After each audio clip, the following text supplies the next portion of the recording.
Yes. Hello, my beautiful friends, and welcome back. I hope your weekend was just outstanding. Ours was. We had an opportunity to go down and celebrate Charlie Kirk at the memorial down in Glendale, Arizona. Got some updates on that, and we got some business to attend to now that we're back in the pocket. So today, quick preview on what's coming up. Then we'll zoom in for further detail. But of course, we were there at the Charlie Kirk Memorial, and I got a bunch of stuff queued up on this and some reaction from the president who was commenting on this on his way back over to DC. We got clips here. Caroline Leavitt was talking about it. And so a bunch of updates on this. And we'll also take a look at this New York Times story because Erica referenced this yesterday at the memorial, and I'm sure you watched it. But she was talking about some of the same things in this article that just came out right before the memorial. So she sat down, gave an interview where they got some contacts with some people reporting from Scottsdale yesterday. So we'll go through that. We'll see what the latest is on that because there's still a conversation about Charlie Kirk's body and the bullet and what happened with the whole thing. And so we'll go through that because Charlie Kirk's producer called Andrew Colvett, he came out and also was saying, I want to talk about this missing exit wound that people are talking about. And he walks us through what happened with the bullet, and we'll talk about that. So we have that coming up. Then we're going to turn our attention to some legal updates, some good ones coming out today, including this one out of the Supreme Court. Rebecca Slaughter is not going to continue to be in the FTC position. Supreme Court today coming out and saying that they will grant the stay. Trump fired her. The lower level court said, you can't do that. And then they issued an order shoving her back in. So they're granting the stay, which allows the firing to continue, which is good news. Now, the reason why this is good news is because it's an indicator that this case called Humphrey's executor might be going bye-bye. And we're happy about that because it was unconstitutional from the beginning. Thank you, FDR. So we'll go through that. Anyways, we'll go through that whole era of our country. Then Pam Bondi, and in a little, she's celebrating the opinion, but in a little bit of hot water over there. Some interesting things happening over on Trump's Truth timeline. And so we'll go through the details because it sounds like he may have posted like a secret text message that he was sending to her. He sent it to her and just sent it to us too. I kind of appreciate that. I'd like to get a lot more text messages from the president or, carbon copied on some of his messages. But we got that. We're going to go through. And then Caroline Leavitt was asked about this. Is Trump going to be weaponizing the DOJ? Because Lindsey Halligan is now coming into a position, and we're excited about that. Then we'll talk about this arrest warrant and this new set of criminal charges for a dude who was shining a laser beam into Marine One while Trump was on board, right? And that's a big deal. You know that when you shine a laser pointer up into a helicopter, it kind of looks like this. And here, that flashing right there. So it's not good, right? So somebody was doing that to the president while he was on board Marine One. He got arrested. He got charged. We got the documents. We're going to look at them and see exactly what was happening there and how they nabbed this dude this may be another assassination attempt, man, if that helicopter crashed. So we'll go through that. We'll get into what is happening there. And then just moments ago, we got some autism news. Apparently, Tylenol is no good. So be cautious about that if you're pregnant. This has been the growth of autism. Kind of looks like our monetary supply and a lot of other things in America. Anyway, so we'll go through it. We'll see what the latest is because Trump came out. RFK was out. And Trump mentioned this yesterday as well at the Kirk meeting, Kirk Memorial. And was excited about what he was going to unveil to us today. And so we'll go through all of it. But it is a beautiful day, my friends. I hope you got a great weekend in, whatever it is you were doing. Hopefully you got some time with friends, family, paused to pay some respects with us yesterday on Sunday. It was an amazing trip. We're back in pocket now. We went down, we hung out with Viva too. And we got some good stuff to get to. So Membos, stick around today. We'll have our after party. If you're a Membo, thank you for becoming a Membo. Thank you for supporting our work, making it possible to do what we're doing here. And we'll hang out after the show is over on our members only after party locals and YouTube joining us. And we also so we're going to go through some Charlie Kirk stuff. If you want the case files, I will be updating those tonight or tomorrow because we've got some updates on the reporting about the body plates, whether they were there or not. New York Times mentions it. So we have those links to the Substack pages with all that material down in the description. And you can check that out if you would like to do that. But now let's get into it. Turning Point USA, not backing down. I think this is a show of force, which is exactly what we saw yesterday at the Charlie Kirk Memorial in Glendale, Arizona. A lot of people, of course, mourning, a lot of emotions. We had tears, we had laughter, we had joy, we had sorrow, lots of mourning, of course. But the big takeaway, I think, was the amount of love, the amount of support who showed up there in Arizona. And your boy was down there, and you can see this is where we were waiting. So I wanted to just kind of show this around. This was a post from me. Now, Viva, we were hanging out with Viva. You know who he is. Viva Fry over on Rumble and YouTube and all the places. Does the show with Robert Barnes. So we were there together, and we were making our way in, and Viva decided to climb up on this dumpster, and we all got to start singing. And so this was the crowd kind of where we were waiting to get in. And you can see it was massive, and you can't even get the sense of it. But of course, from Viva's video, you can. But that's what was happening there. So he got up there, led the crowd in the national anthem. Here, let me just show you a little bit of this so you can see from our perspective. Hey. Is there any people you see? What do you think? About 10,000? That's probably the All right, so a lot of people. Viva is doing some traffic control, and he also actually posted that video. And so I thought I had that queued up. Let me go back and get it from Viva, because it was from yesterday. We're scrolling.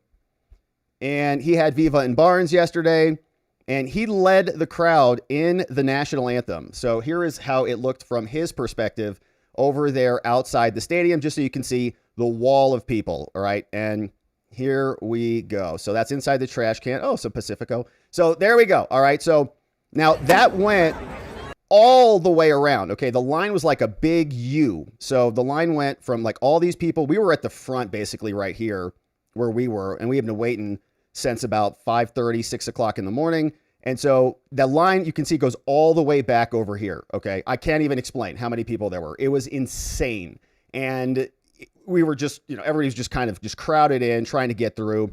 And it was just amazing. So Viva led the crowd in the national anthem. Here's a little bit of this from Up on High.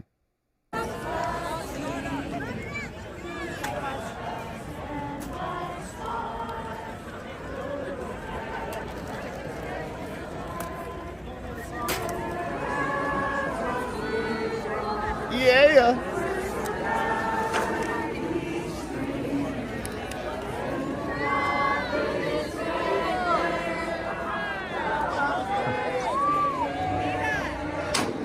Oh, how's it going? All right. Was still there. Oh, say does that star-spangled banner yet wave from the land?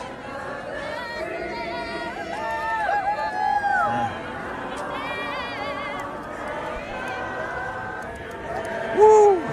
Yeah, baby. All right, so that was from Viva, and it was awesome. I spared you guys some of the singing, but your boy was just down there on the ground. We had Alexis, we had our friend Michael and Natalie with us, and we met a bunch of awesome people who were all going there to celebrate the life of Charlie Kirk. So it was just an amazing time. Now, Viva was doing some amazing posting, and so this is where we were seated inside the stadium. And your boy was right to the left, to the right of Viva, and I was having a difficult time uploading videos, and he was just banging them out. So we're just kind of jipping off Viva's videos. Thank you, Viva. But he was also in. Once we got inside, we didn't have the best sight of the stage, and so we were kind of tucked behind the stage. You can see the stage is on the left over here. But we were there, and this is 50,000 people in unison singing Hallelujah.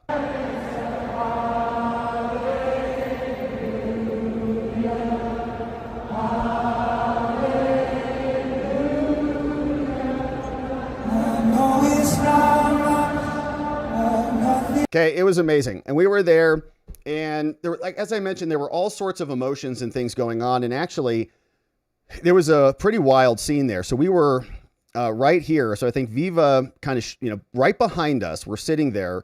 singing these songs and paying tribute. And all of a sudden we heard somebody scream in the row right behind us, scream and like a loud thud. And it was loud. Okay. It was like a big scream and, oh my God, and like a loud thud. So we turn around and this gentleman was having a medical emergency and we don't know what was happening. So he was like seizing up. I mean, people were outside for about 4 hours to get in, maybe 5, 6. A lot people were there a lot longer than that. And so this gentleman started just kind of seizing up behind us. And it was a serious situation. So he, we kind of turned around, we got him on the ground. Everybody's calling for a medic and nurses. And it was just incredible. The response there. I mean, people immediately were racing down. Natalie ran down. We had medics coming in. We had doctors. We had nurses just coming out of the woodwork, just like piling over people to take care of this dude. And the most surreal part of the whole thing is what happened was everybody just started praying for this man, right? People just put their hands up and just started praying, okay? Because there was nothing really else you could do if you're kind of far away. And we were right there. I mean, he was right behind us. So we were kind of moving him around and trying to get him to, to stop shaking and things. But everybody just starts praying for this man. We finally get some medics up there, put him in a stretcher and carry him down. But it was just like, such a profound thing to just have like the initial reaction from everybody around. Maybe this is obvious to you, but I was like, what? Oh my gosh, this guy's like dying right here. I was kind of caught in it, but man, people, I look up after I'm happening and there's all these hands around this man, just praying for this man. And he came to, and he came up and he looked like a little disoriented, but we hope he's fine. And his wife and them left. And so hopefully it's just a little, exhaustion or something like that. But it was just, there was so much happening and all of the emotions were very pure and authentic and real, and everybody's smiling and happy, and just, it was a beautiful, beautiful way to honor Charlie. And as I mentioned, there were so many people. And if you look at the numbers, they're telling us that millions showed up. Andrew Colvett said, our production and our streaming partners tracked over 100 million overall streams for today's tribute to Charlie. This is just what they know about. It's likely much larger. Over 100 million people just heard the gospel proclaimed again and again by speaker after speaker. Truly remarkable for Charlie. And it's absolutely right. I was looking at the YouTube numbers as we were sitting there. I'm like, oh my gosh, this is incredible. And everybody was there. The overflow was absolutely packed. There were still people outside. And it was, I think, a reckoning, really. I mean, if you're on the other side of this and you're watching this groundswell of support burgeoning all across America, and you're a Democrat, Stephen Miller came out, Don Jr. yesterday came out. They're like, now's the time to join us. All right. We're on the side of righteousness. We've got the vibrancy of the Holy Spirit, baby. And so it was, I think, massive beyond even what you can realize what was happening there. Basically, the entire White House was there. And so lots going on. And even Elon was there. And he said every seat in this giant arena that isn't roped off for security is packed to the ceiling. Honored to be here, all for Charlie Kirk. And that's right where we were, right over here. And they had signs and it was beautiful. And I think I think it even filled up even more than that, because like we were kind of tucked over here, I think, behind the stage. But that was from Elon. He was happy to be there, 100 million plus. And the reaction is a little bit nervousness coming over from this woman over on MSNBC. And this one's funny because she's like, well, it's kind of working. She's like, they're unleashing this whole strategy of like constitutionality and the Christianity and natural rights and how they're all interrelated. And you package this thing up with a nice little bow on it and people are going to eat it up because it's real and it's based on principle. Here's this short clip. What you are seeing here is a movement called Christian nationalism that merges Christianity as it's been practiced in America for, centuries with a very specific interpretation of what the founding fathers wanted, what Aristotle wanted, going all the way back to the ancients. You saw Larry Arnn, who is the president of Hillsdale College and a proponent of this strain of interpretation of the Bible, merge Christianity and protecting the Western civilization values into one and the same thing. It's a very somewhat convoluted argument, but if you distill it into the right talking points, it really hits you in the patriotic heart area, as it were. You're damn right it does. It hits hard, baby, and it was good. And I think it's hitting a lot of people waking up from a little bit of a slumber, kind of, oh, it's just the left wing crazies. They're just out there, so what if they want to chop their kids' genitals off? Who cares? Let them do their thing. Now they're realizing, I think, where this is going, many people. And there's a revival. There's inspiration that is percolating, and you can see the nervousness. You can almost see the disgust in her face, and kind of like, oh gosh, these Christians who love their nation. What the hell is that? Like, well, what do you think what are your values based on, lady? Like, what are the Western values based on, if not Christ and natural God-given rights?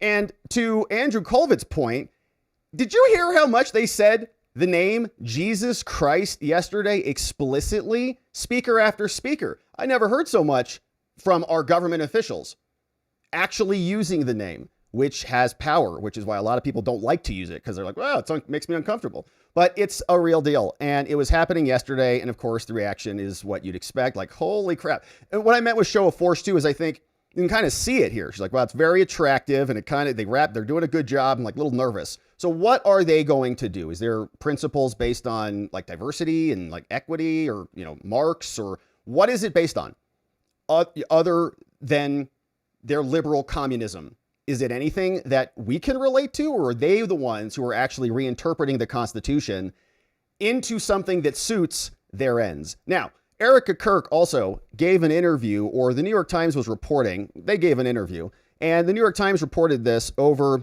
yesterday, the day of the memorial. And here's what they're reporting, because Erica Kirk also mentioned some of this in her testimony. So in an interview, we also learned this fact, that the wife of Charlie, Erica, had implored him to wear a bulletproof vest, implying that he didn't wear a bulletproof vest. So that begs the question, what went on with the bullet? Why is there no exit wound? Because many people were thinking that it just hit a plate and kind of ricocheted up this direction and got lodged, in his head somewhere. And that's where we see a lot of the damage. So ricochet up into the neck, into the back of the head. So if that is not what happened, if he was not wearing a plate and there wasn't anything that deflected it, then the next question is, how does a 30-06 not exit the body when it hits a soft spot in the neck? So lots of questions now, but this is a new fact. A lot of people were having this conversation, and this article seems to imply that he was not wearing a vest. So Erica Kirk, they write, during the past 11 days, Erica has found herself returning to a single moment, talking about when Charlie was too excited to sleep. She said his adrenal glands were going off. Bing, bing, bing, bing. She recalled during an hour-and-a-half interview on Thursday, 8 days after Mr. Kirk, 31, was gunned down, saying he got up and I could hear him eating something in the kitchen. He'd been waiting all summer to begin touring. These were like Olympic events for him, and he was just so excited. Now, he fell asleep. She texted him, I love you.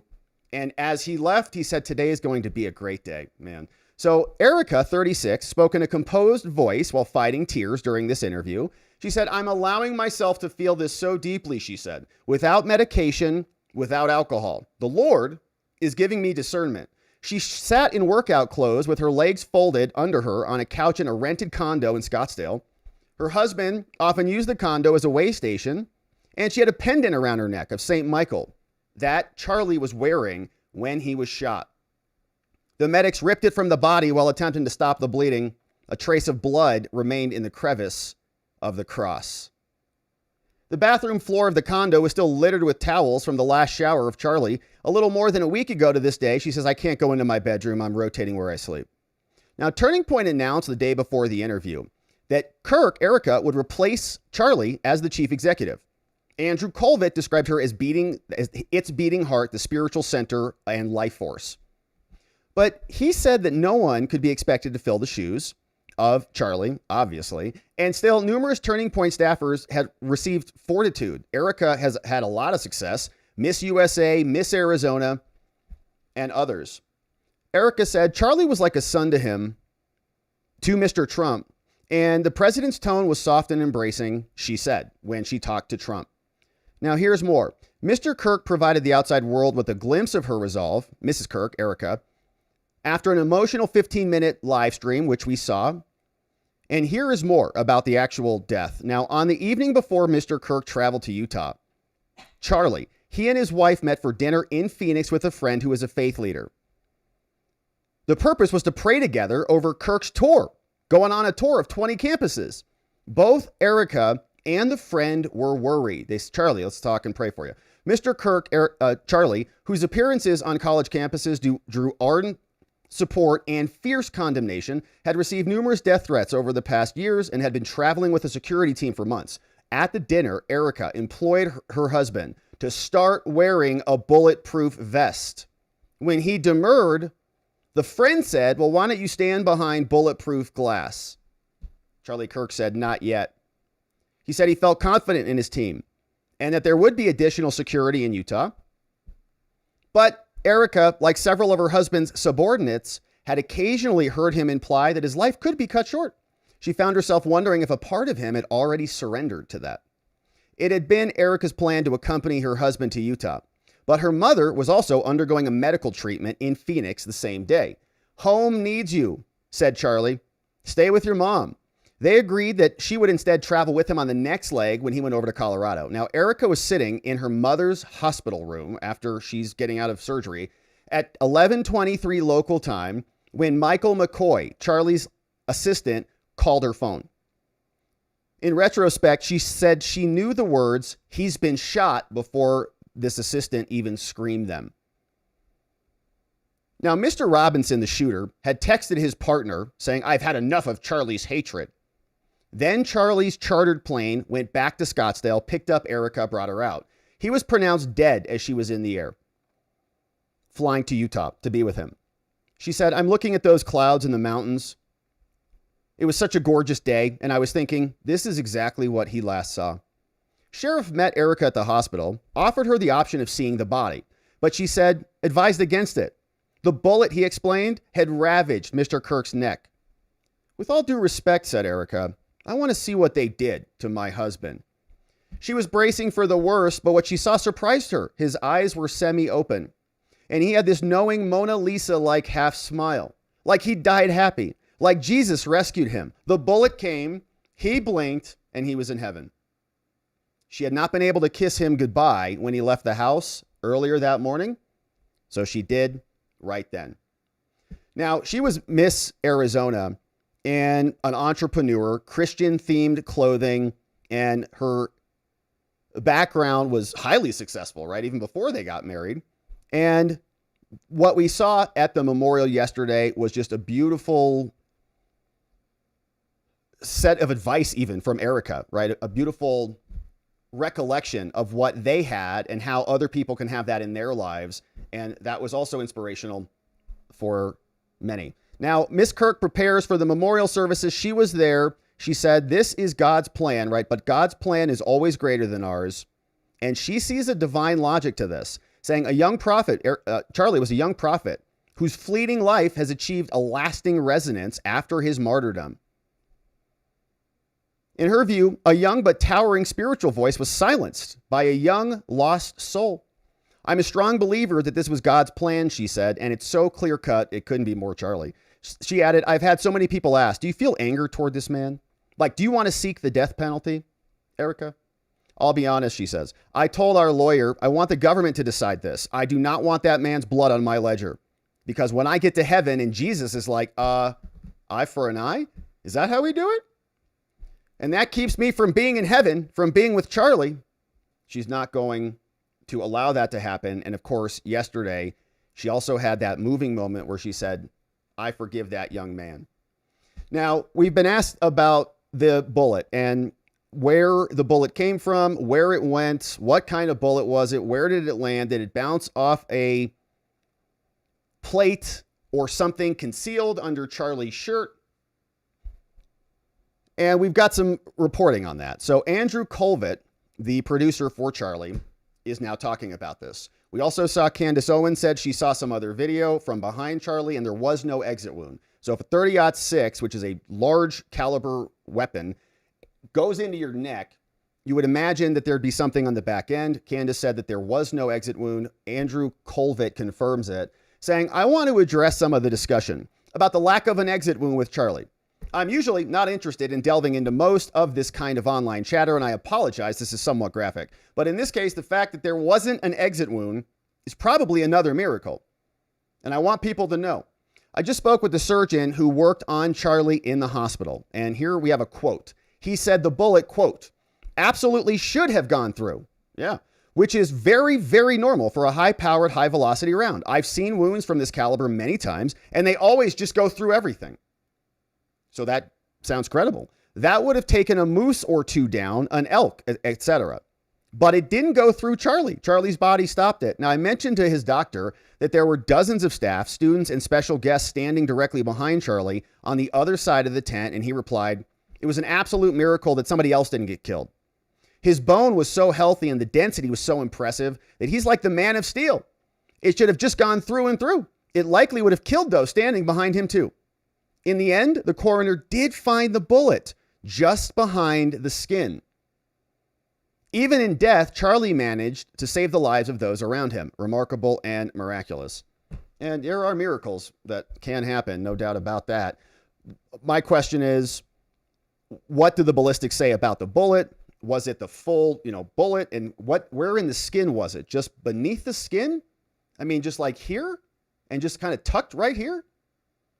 Or did it, was it up in the skin up here somewhere? I don't know. So we're going to see if we get the autopsy report and, if we can understand what happened here. But this is the latest from Andrew Colvett. And I'm not sure that it settles the issue. I think a lot of people are saying there's just no way that the bullet could not go through. So maybe he was wearing something, but as it comes to the body plate, this guy, Chris Martinson, said he was not wearing a vest. Okay, here's a photo. It definitely doesn't look like he's wearing anything, right? Doesn't look like there's anything really, straps or anything on him. And he went through and looked at a bunch of the possible plate carriers. And you kind of see stuff, right? You kind of see these braces and supports that would probably be showing through a shirt, right? So, yeah, some strange stuff. Did it hit a pendant? Did it hit a microphone lapel? You can see Charlie, that looks like a cross necklace and his nipples. So the plate would have to be like right there. So like there really is no, really hard to be a plate. That looks like a cross. Cross, of course, could be on top of the plate. But yeah, it's really strange. Okay, so we're going to have more revealed on that, but that's part of the conversation that's happening right now. Regardless, Charlie's dead, and Elon is paying his respects at the Charlie Kirk Memorial yesterday, and he gave an explanation as to why they killed Charlie. Why was he killed? He was killed because his words made a difference. Because he was showing people the light, and he was killed by the dark. Thank you, sir. Why was he killed? Nice, Elon. It's exactly right. Killed by the dark. And our friend Joe Polish, you know him from Genius Network, he shared this one. Tucker Carlson is catching a lot of grief today for telling a true story yesterday that apparently irritated a bunch of folks.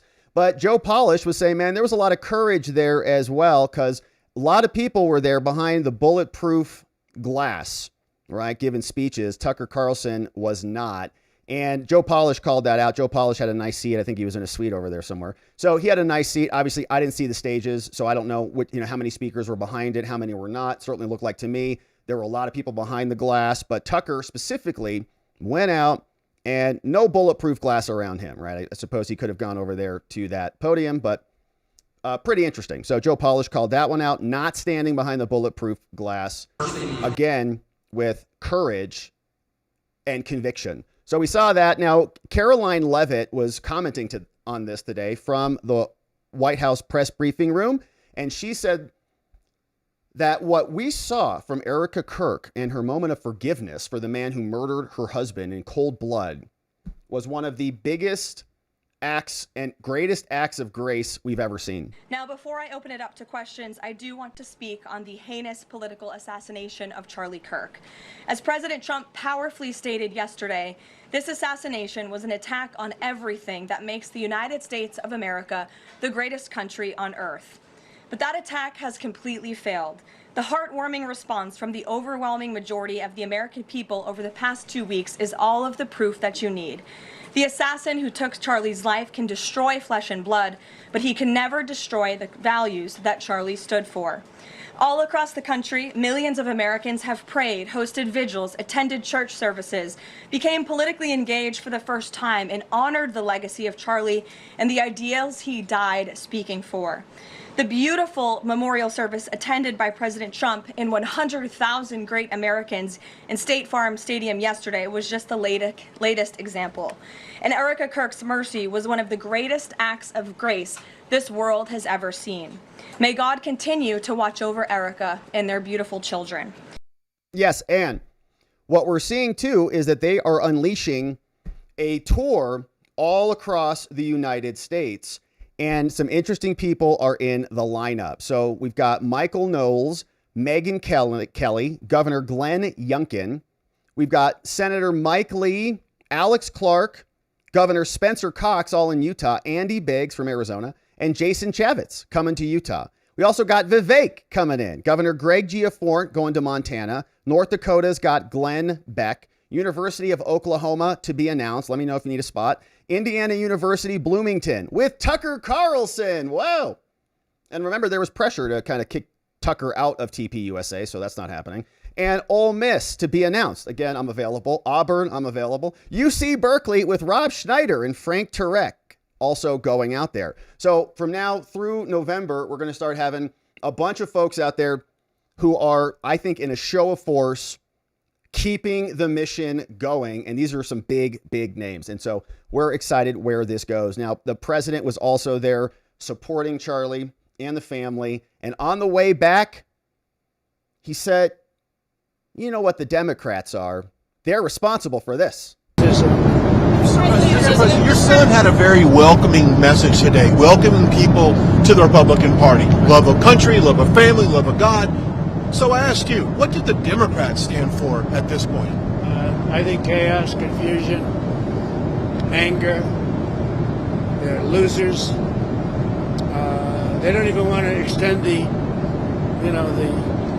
opening. We have a very successful country. If we gave them everything they wanted, they're deranged. If we gave them everything they wanted, they wouldn't extend, in my opinion. They say, oh, they want to meet with me. It's nonsense, but I'll meet with them.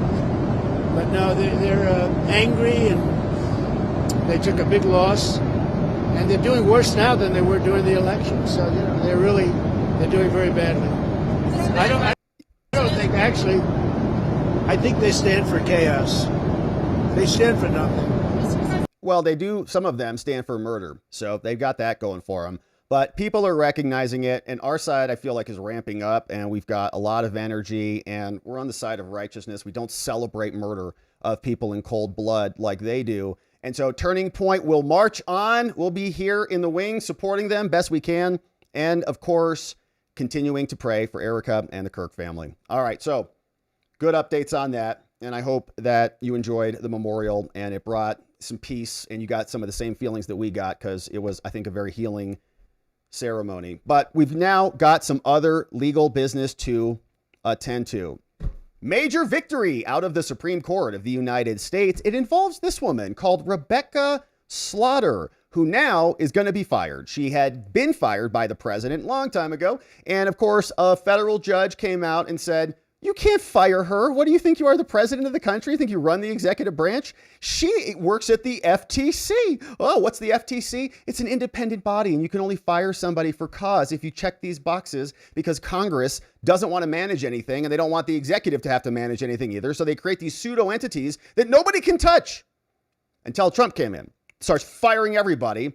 They all sue, and he's been winning and winning and winning, as we've covered here. But this is a big one, because this is about the FTC. And the FTC is a case that was implicated in Humphrey's executor back in 1935 that has been the law for the last however many years, 90 years. And now it is going to probably be reversed, as we're going to see. We're not there yet. This is just the initial stage here. But what the Supreme Court did in this very short opinion is a good indicator of where this is going. So here's the background on Humphrey's executor. So it's a 1935 decision, and the Supreme Court back then, during this weird time in American history. We're like, you know what? Let's tax ourselves with income tax. You know what else we need to do? Create the Federal Reserve and all these things. You know, kind of in that era. And then we get working up into the FDR era. So we're like going through this like socialist era. And they're creating all these entities. Now, this was a 1935 decision.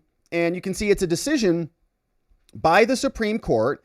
And it says that Congress can limit the ability of the president to fire certain people. So where is that person tucked in the org chart of the federal government? We don't really know. The president's not the ultimate boss because he doesn't have unilateral authority to fire them. Here's what the case said. This case was William Humphrey. He was appointed to the FTC, which is just what Rebecca Slaughter was at, which is why this case is on point, whom FDR had fired. Roosevelt fired Humphreys over their policy disagreements, and Humphreys got criticism from some of the justices of the case. And anyways, so it went up to the Supreme Court, and they said that you can only fire this person for inefficiency, neglect of duty, or malfeasance in office. Okay, so not for cause. So if that's true, then who is ultimately in charge of that person? So we got Calvin Coolidge, we got Roosevelt, and the decision came down 9-0 back in 1935. The court said it was not constitutional. The president cannot fire this person because the Congress limited it. The opinion gave four main reasons. It said Congress created this, and they created this stupid little framework. They're like, well, Congress meant and wanted this commission to be independent and nonpartisan, okay, which it never is. Those are just kind of fake names, fake labels that they apply to totally partisan entities. The opinion described the FTC as an agency that was supposed to be free from control by the president, right? Just like the Federal Reserve is and all these other agencies that are also fake. And the executive branch, except the initial appointments. And they said, these people are experts. It's like a body of experts, just like the Federal Reserve. And so they should be insulated from politics. Okay, well, what branch do they live in? And they also said that their functions were not actually political or executive. So they made this up, right? They call it quasi-judicial and quasi-legislative. Like, what are you talking about, you weirdos? We've got three branches, okay? That's it, and that's all. There is no quasi-pseudo things that exist between the two because we're supposed to be checking and balancing each other. So if we're too intermingled, then we're not actually separate. So they create, well, it's quasi-judicial and it's quasi-legislative. Okay, well, that doesn't mean, where does it have to function from? Only one branch, the executive. That's why the executive has control. So this case has been on the books for a long time, and now the Supreme Court is hinting that they're going to reverse it, which is going to be great because the executive branch governs the execution of the law, okay? Not these third-party entities that Congress has created to serve them. So here is what the decision says. All of that background to show now we're at the Supreme Court of the United States. The application for the stay that went over to John Roberts is granted. So remember, Rebecca is fired. She turns around and sues. The judge says, yeah, you can't fire her. Humphrey's executor says you only have to fire them for cause, blah, blah, blah. And you are now injuncted to shove her back into your position of power, even though the president of the United States doesn't want her in there. So she's now back. Now they're asking for a stay of the order that would put her back so that she can remain fired. So they're asking for a stay of the lower level ruling, and that has been granted. So she's fired again. The July order of the district court is stayed because it was a terrible decision. The application is also treated as a petition for a writ of cert, and the petition is granted. So we're going to hear this case, and we're going to reverse Humphrey's executor, probably. The parties are directed to brief and argue the following questions for us.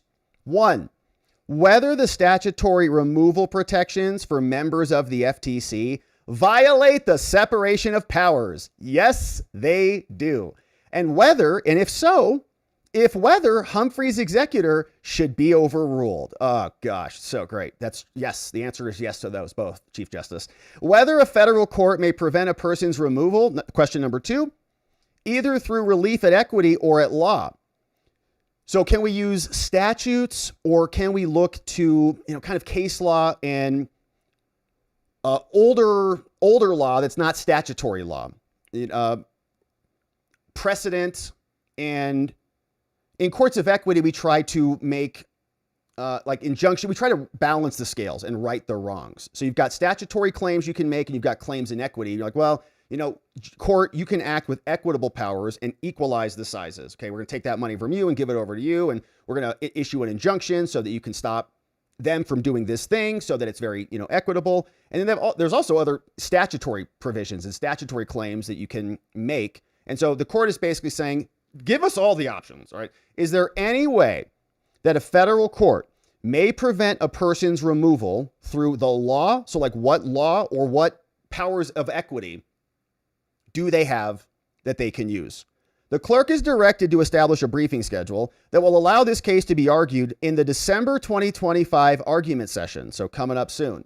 And the stay shall terminate as soon as we have a judgment from the Supreme Court. So that's huge. That's, I think, basically intimating that they are going to overrule Humphrey's executor. Now, the usual suspects, three of them, Kagan, the Libs, Sotomayor, and Jackson, of course, they're all dissenting. And here's what they said, which is ridiculous. On top of granting cert before a judgment, the court today issues a stay, enabling Trump to immediately discharge without any cause a member of the FTC, which is his power, right? We made this argument too at the Federal Reserve. Remember, Lisa Cook is saying, you can't fire me. All these people getting fired, CDC, you can't fire me. Yes, we can, because you live under the executive branch. You're not special. You're not entitled to your position. But remember, the Federal Reserve says the president can fire for cause. And what is the cause? Trump said it's with the president. It's whatever the president decides, because that's what the statute says. So we've made the argument that the Federal Reserve should also have this same, like, president doesn't need cause, because the Constitution makes the president the top of the executive branch. And if you have all these limitations on the president, unless it's a constitutional amendment, then it's not your ability to shackle the president's executive function. And if you want to, then you can impeach him or your Congress so you can pass other statutes and see how those will, or respond or retaliate, or there's all sorts of other checks and balances. You don't get to create agencies that are made up and just shove people in there forever. That stay, says the dissent, granted on our emergency docket, is just the latest in a series, says Kagan. She says earlier this year, the same majority by the same mechanism permitted the president to fire these other people. Remember? The NLRB, fired, get out. The Merit Systems Protection Board, fired, get out. Consumer Product Safety Commission. And I have so much disdain for these, because these are the bureaucratic cancers that just fetter our entire government. They're all over the place. What are they? What do? They've got all these people who are appointed who are just bureaucrats. Now, Congress, writes Kagan, as everyone agrees, nobody agrees with you guys. 6 people disagree with you. As everyone agrees, what? You're in the dissent. Not everybody agrees, obviously. Prohibited each of those presidential removals. See U.S. code and other things, and see these other relevant statutes, and see my other dissent, says Kagan, where I was also in the minority. Yet the majority, stay order by stay order, has handed full control of all of those agencies to the president. She's shocked. Well, yeah, because he's, the president. Elena, he may now remove, so says the majority, though Congress said differently, any member he wishes for any reason and no reason at all. Yeah, that's called the separation of powers. And if they don't like the removals, then they can impeach him. And he may or pass a constitutional amendment to create these bodies in some fourth branch of government. And he may thereby extinguish the agency's bipartisanship and independence, which were fake anyways. Now, I dissented from the majority's prior stay orders, and today I do so again, right?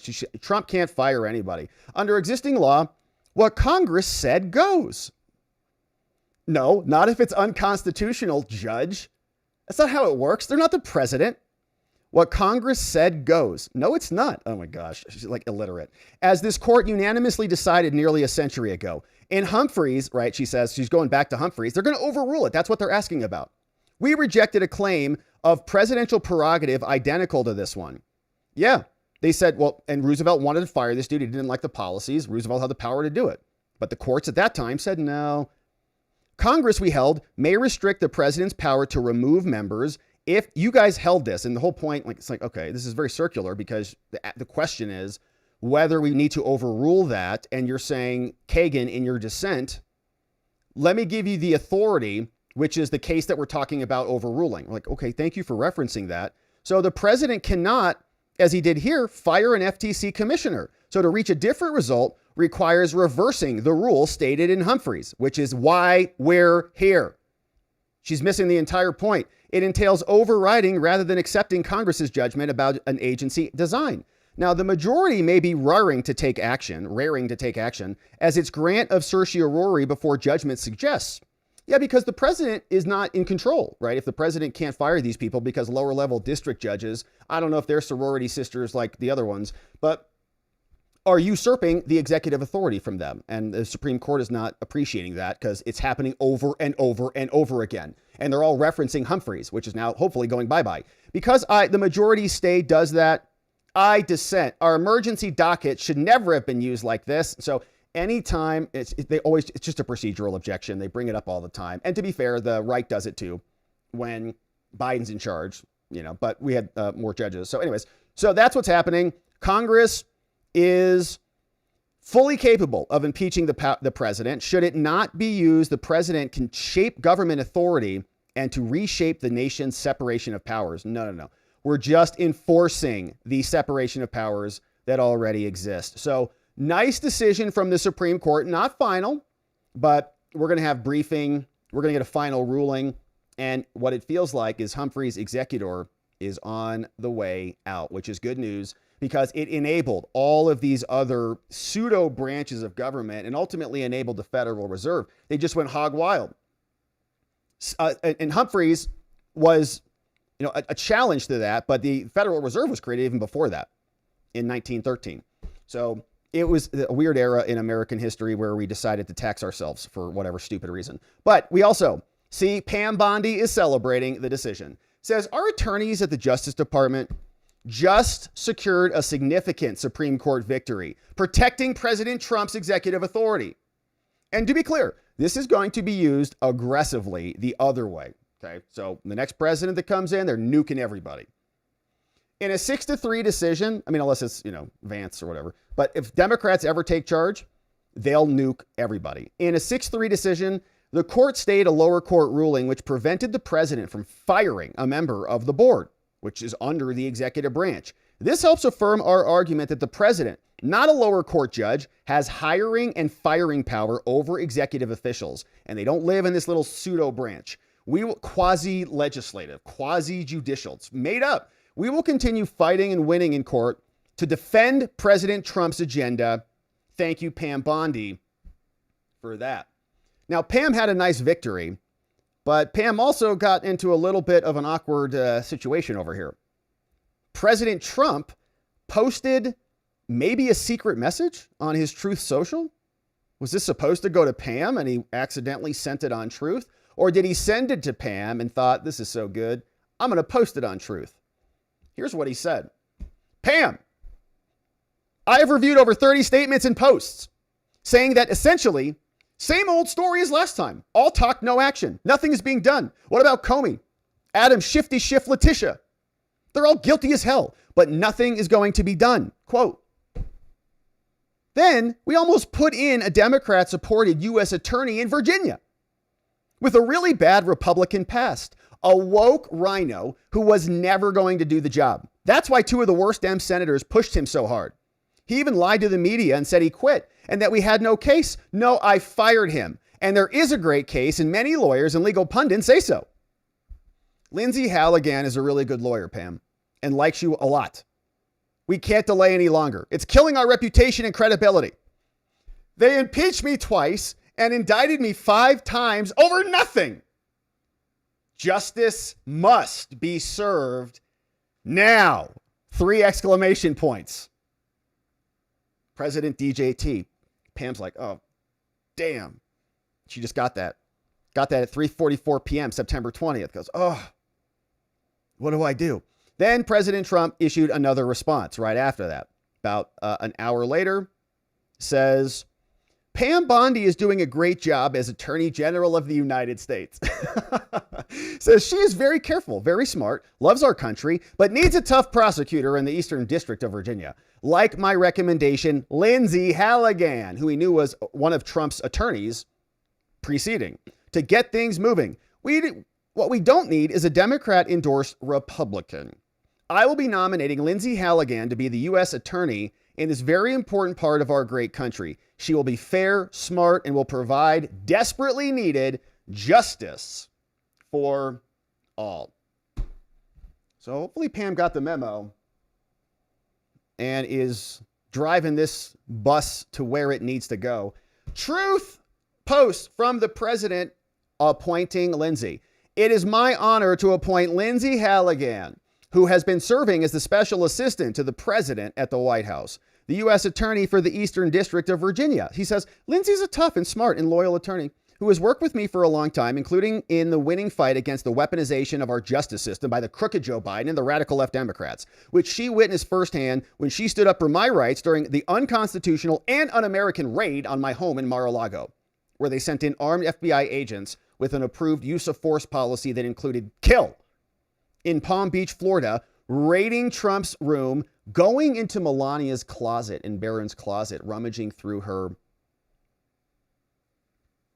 As partner at the biggest law firm in Florida, Lindsey proved herself to be a tremendous trial lawyer and later represented me and won in the disgraceful Democrat documents hoax, as well as many other major high-profile cases. She is extremely intelligent, fearless, and working with Pam Bondi and Todd Blanche. Together, they'll have the strength and the determination to absolutely be outstanding in this new and very important role. Congratulations, Lindsey. You will do great things for justice, Virginia, and our country. Thank you for your attention to this matter. Make America great again. From President Trump. And so there's been questions about this. Trump fired a public servant, a U.S. attorney, asked for his resignation. All these things. Like, they throw a hissy fit when Republicans fire people, but not when their side fires people, right? They come in and all U.S. attorneys got to go. They nuke everybody. So Trump's doing the same. And this guy asks Caroline a question, and she handles it. Back to the president's social media post from over the weekend regarding the DOJ and his seeming frustration that they hadn't taken action quickly enough. I want to point to something that the president said during his inaugural address. Never again will the immense power of the state be weaponized to persecute political opponents. We will not allow that to happen. Is the president going back on his promise? No. In fact, the president is fulfilling his promise to restore a Department of Justice that demands accountability. And it is not weaponizing the Department of Justice to demand accountability for those who weaponized the Department of Justice. And nobody knows what that looks like more than President Trump. We are not going to tolerate gaslighting from anyone in the media or from anyone on the other side who is trying to say that it's the president who is weaponizing the DOJ. It was Joe Biden and his attorney general who weaponized the DOJ. Joe Biden used this sacred American institution to go after his political opponent in the middle of an election year. And you look at people like Adam Schiff and like James Comey and like Letitia James, who the president is rightfully frustrated. He wants accountability for these corrupt fraudsters who abused their power, who abused their oath of office to target the former president and then candidate for the highest office in the land. And I think the president is reaffirmed in those frustrations and his hope for accountability by the millions and millions of people who reelected him to this office with a mandate to demand accountability. And the president has not been shy about this, Gabe. In fact, when he traveled to the Department of Justice earlier this year, all of you were there to cover it. He said, quote, "I demand a full and complete accountability for wrongs and abuses that have occurred. The American people gave a mandate to investigate and root the corruption out of our system." And that's what the president wants to see. That's exactly right. Going and back to the president's social they media. indicted him, remember, 4 times in various locations, and unleashed hell with FBI agents like Timothy Thibault, who gave the entire case over to Jack Smith. They were making up Russia collusion hoaxes. They were having secret meetings to ensnare the Trump administration at the highest levels: Obama, Brennan, Comey, Clapper, and all of them. We see it in the messages. But now, when the American people were able to hear their claims, we saw a lot of this litigated in the media for 4 years. We heard him say, a 34 felon, and he's an abuser because of E. Jean Carroll and all the things. Over and over and over again, we still voted and we still got him in, right? And part of the reason that Trump won is because of the weaponization. People were sick of it. We're tired of seeing them try to throw him off the ballot and then lecture us about democracy. They threw him off the internet and then scolded us for being upset about it. Well, maybe if you guys didn't like Hitler, they need to be on the internet. Like what? Then turn around and lecture us about democracy. Give me a break. So the American people elected Trump to correct the balance and to right the wrongs of these perverted bureaucrats who abuse their positions of power and belong in jail. All right, let's talk about somebody else who's probably going to jail for a while. This guy right here. Very interesting situation here. A laser attack on Trump's helicopter, Marine One. You see, we got a statement of facts here that came from a Secret Service agent who is explaining that this guy called Jacob Samuel Winkler violated the law, federal law, by shining a laser in a Marine One while Trump was on the airplane. And this is a very criminalized statute because it's very dangerous. Pilots will tell you that it'll light up the entire cockpit. And what you'll find is it looks sort of like this. And so this was an old video that I just came across from NBC News. It's not related to this particular case, but they show us that this is kind of what it looks like. CHP Golden Gate Division Air Operations. Laser strike on a police plane. It can blind the pilot, right?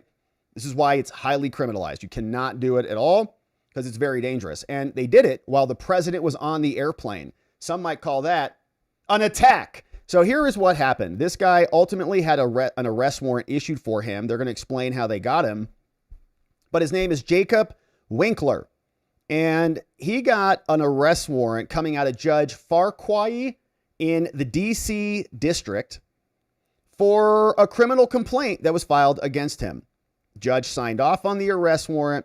The dude was picked up, and these documents are now unsealed. All of this fresh out of the oven, as you can see by the date. Now, here is more. Criminal complaint charges him with this count, 18 U.S. Code, Section 39, aiming a laser pointer at an aircraft. And we've got an attached statement of facts coming out from Diego. What's up, Diego?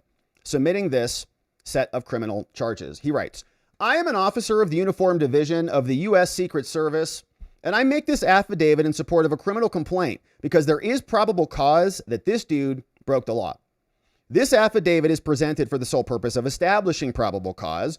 It's not all of the facts. It's based on my observations. I read written reports. I spoke with some people. I reviewed body-worn camera footage from other investigators, and they have personal knowledge of events as well. Here's what he says. Based on my investigation, I learned the following.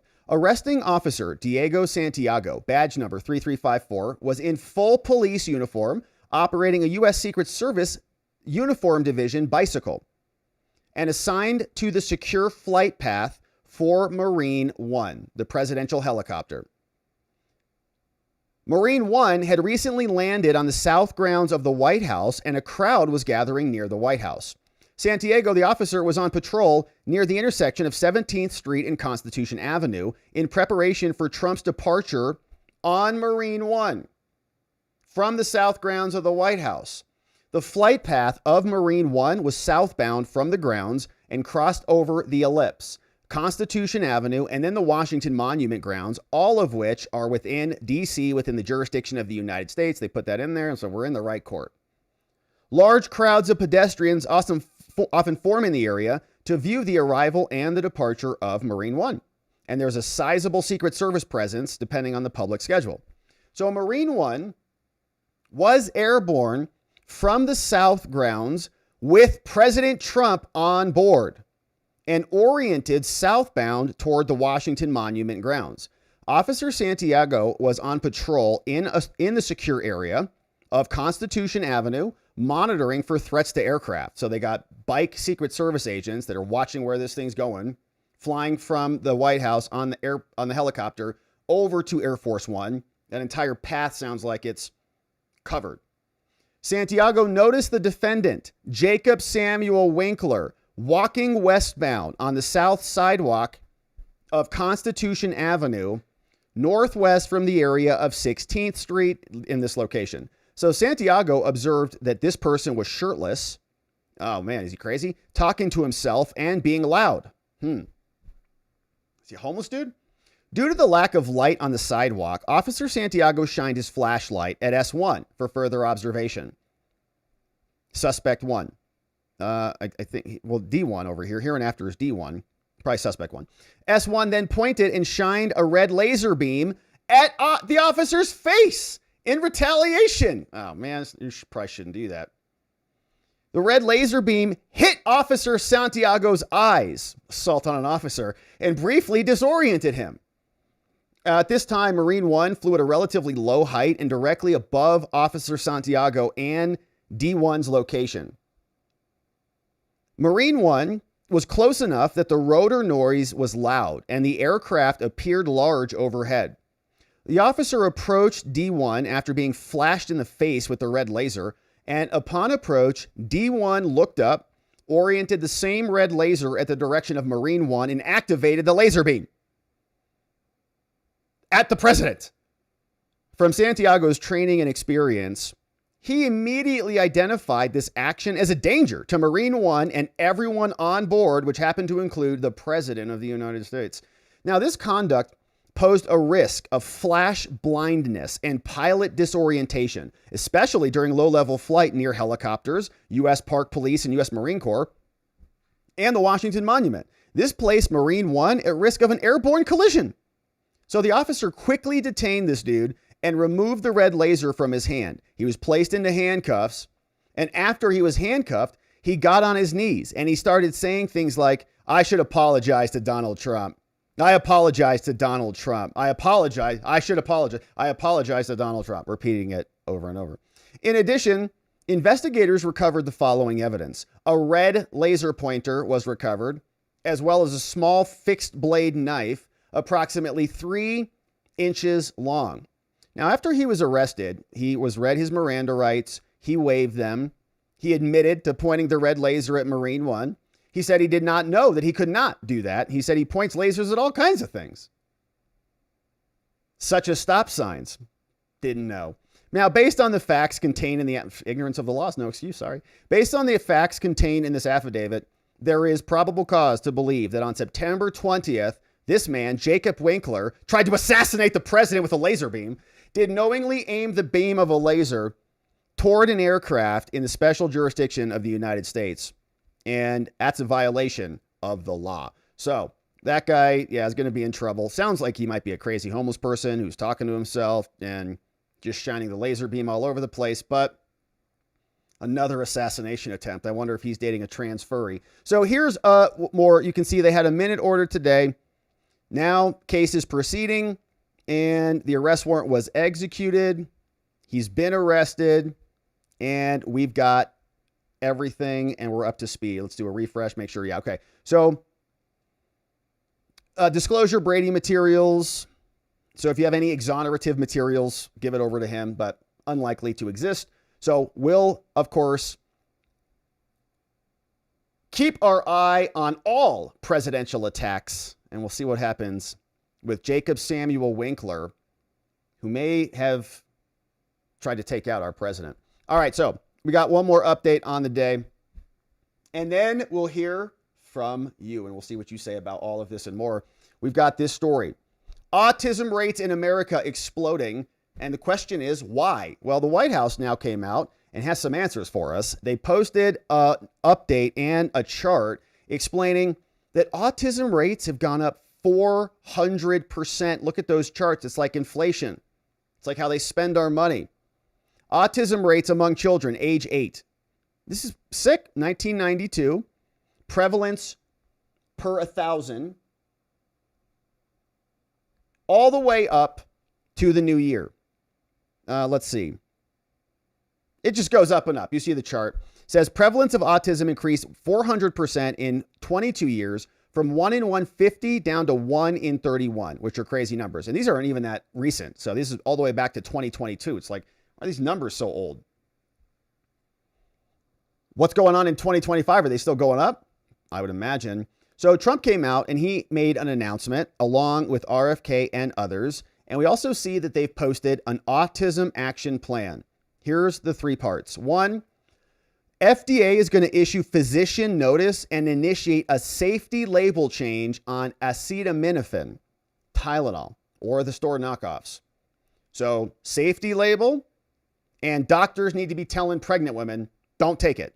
Research shows a potential association between the drug and the use during the pregnancy and adverse neurological developments. Prudent use is needed during pregnancy for infants and for toddlers. They also say that HHS will launch a nationwide public service campaign to inform families and to protect public health. So just blasting it all over the airwaves.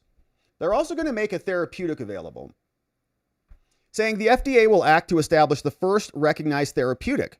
It's called leucovorin for children with cerebral folate deficiency and autistic symptoms. Following the FDA's action, state Medicaid programs will be available to cover this drug for autism spectrum disorder. Now, NIH will launch confirmatory trials and new research into the impact of this drug. Now, through the Autism Data Science Initiative, they're going to be funding 13 projects totaling more than $50 million to transform autism research. And I think this is, positive. I'd like to see real solutions for it because those numbers are scary as hell. And I think in many ways we're being silently poisoned, as we've talked a lot about here, whether it's seed oils or Tylenol or whatever it is. These numbers are problematic and people are less healthier than they've ever been. We had some of the worst health outcomes maybe in the world after COVID. Why was that? Well, President Trump came out today, and here is what he said about the discoveries relating to autism. Tylenol during pregnancy can be associated with a very increased risk of autism. So taking Tylenol is not good. All right, I'll say it. It's not good. For this reason, they are strongly recommending that women limit Tylenol use during pregnancy unless medically necessary. That's, for instance, in cases of extremely high fever, that you feel you can't tough it out, you can't do it. I guess there's that. It's a small number of cases, I think. But if you can't tough it out, if you can't do it, that's what you're going to have to do. You'll take a Tylenol, but it'll be very sparingly. It can be something that's very dangerous to the woman's health. In other words, a fever that's very, very dangerous, and ideally a doctor's decision, because I think you shouldn't take it. And you shouldn't take it during the entire pregnancy. They may tell you that toward the end of the pregnancy, you shouldn't take it during the entire. And you shouldn't give the child the Tylenol every time he's born and he goes and has a shot. You shouldn't give a Tylenol to that child. All pregnant women should talk to their doctors for more information about limiting the use of this medication while pregnant. So ideally, you don't take it at all. But if you can't tough it out, if there's a problem, you're going to end up doing it. All right, so that's from the president. A couple other clips here. We had RFK Jr. who was out, and before we get to him, we also had this doctor, Dr. Dorothy Fink, and she's saying this might be shocking to some people, but we got to get answers on this, and I agree with her. I think that there is kind of a lot of the path of least resistance. Like, well, like just don't tell anybody. We've been using it for 50 years. In fact, they love that argument. We had abortion for 60 years or whatever. So it's okay. Well, you didn't have it for before that. Anyways, you get the point. So here is this doctor. As a pediatrician and mom, I'm here today to talk about what this announcement means for the millions of moms and dads who are faced with the choice of whether to take acetaminophen during pregnancy. It's hard to hear information that challenges the status quo. Yeah, they hate it. We are sharing this information not to confuse, but to empower parents to make the best choices when taking medications during pregnancy. We are all concerned about the rising rates of neurodevelopmental disorders, including autism. President Trump and Secretary Kennedy are dedicated to radical transparency so that patients have the best, most up-to-date information. We are also sharing this information with our nation's doctors, and we encourage you, as always, to consult with your doctor to make the best decision for you. Yes, good advice. And we got one final clip here, courtesy of our friend RFK, who says there's going to be a lot more coming on this. We're just warming up. Here is RFK Jr. To meet the president's challenge, I ordered HHS to launch an unprecedented all-agency effort to identify all causes of autism, including toxic and pharmaceutical exposures. At President Trump's urging, NIH, FDA, CDC, and CMS are turning over every stone to identify the etiology of the autism epidemic and how patients and parents can prevent and reverse this alarming trend. We have broken down the traditional silos that have long separated these agencies, and we have fast-tracked research and guidance. Historically, NIH has focused almost solely on politically safe and entirely fruitless research about the genetic drivers of autism. And that would be like studying the genetic drivers of lung cancer without looking at cigarettes. And that's what NIH has been doing for 20 years. Yeah, and then they're like, no, trust the scientists. We're so smart. You're so dumb. What are you, anti-science because you don't believe everything that comes out of Fauci's mouth or Rochelle Walensky's mouth? They're just making it up, man, on the fly and selling us garbage. As a result, we don't have an answer to this critical question, despite the cataclysmic impact of the epidemic on our nation's children. We are now replacing the institutional culture of politicized science and corruption with evidence-based medicine. NIH research teams are currently testing multiple hypotheses with no area off limits. We promise transparency as we uncover the potential causes and treatments, and we will notify the public regularly of our progress. Today, we are announcing two important findings from our autism work that are vital for parents to know as they make these decisions. First, HHS will act on acetaminophen.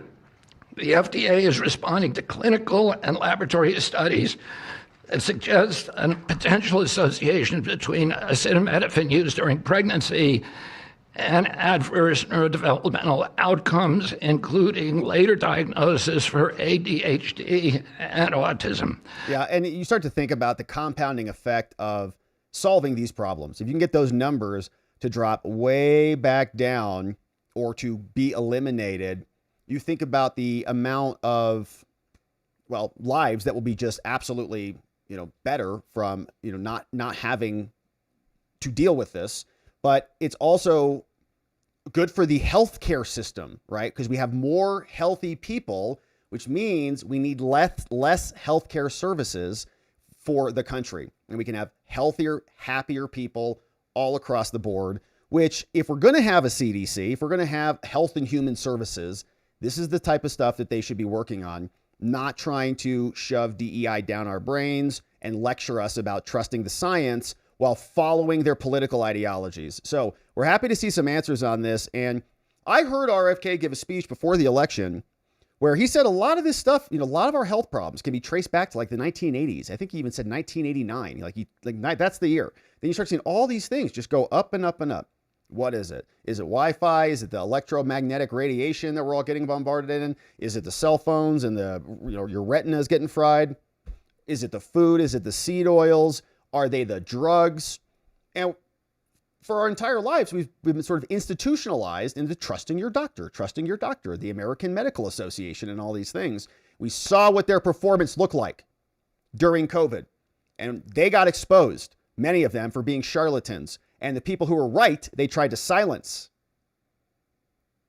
And RFK Jr. was one of those people. So we're excited to see some actual results on health and human services, like improving the health of Americans, not improving the bottom lines of pharmaceutical companies.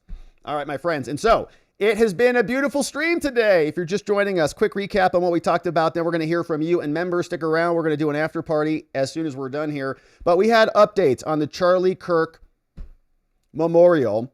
which ultimately was a show of force for Charlie's mission and the values that he stood for.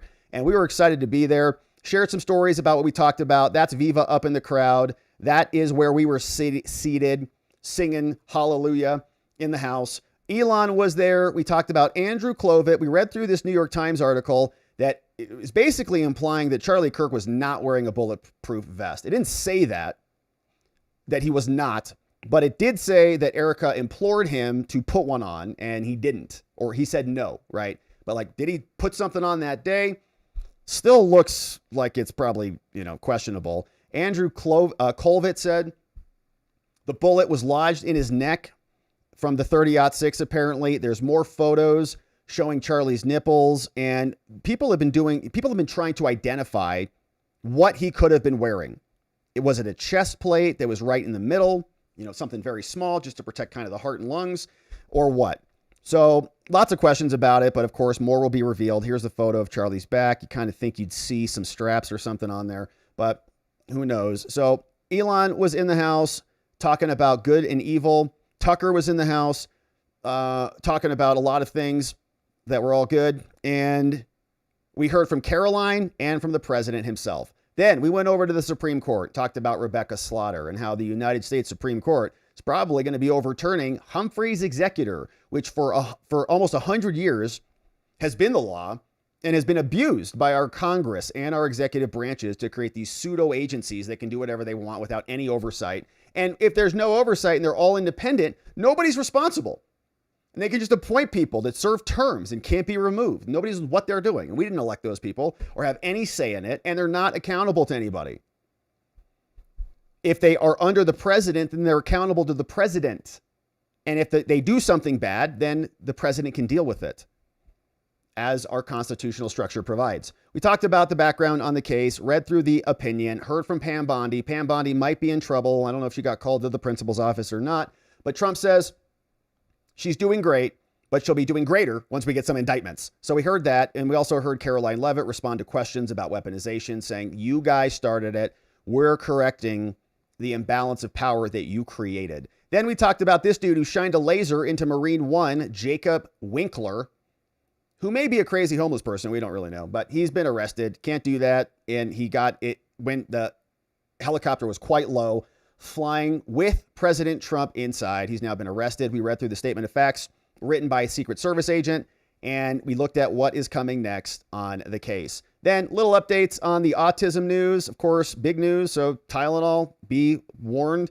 I saw Tylenol came out. I can't find the clip, but I saw something from Tylenol. Like, we stand by our product. So we'll see what this does to their stocks. I'm sure that's not going to look good in the morning. But good updates from RFK Jr. We're happy to see Health and Human Services actually care about American health and human services and helping people, not suffer from chronic health problems is an amazing development. So now, my friends, it's time to hear from you. And I'm very glad that you're here and with us. I hope your weekend was amazing. I hope your Monday and your week are both off to just incredible starts.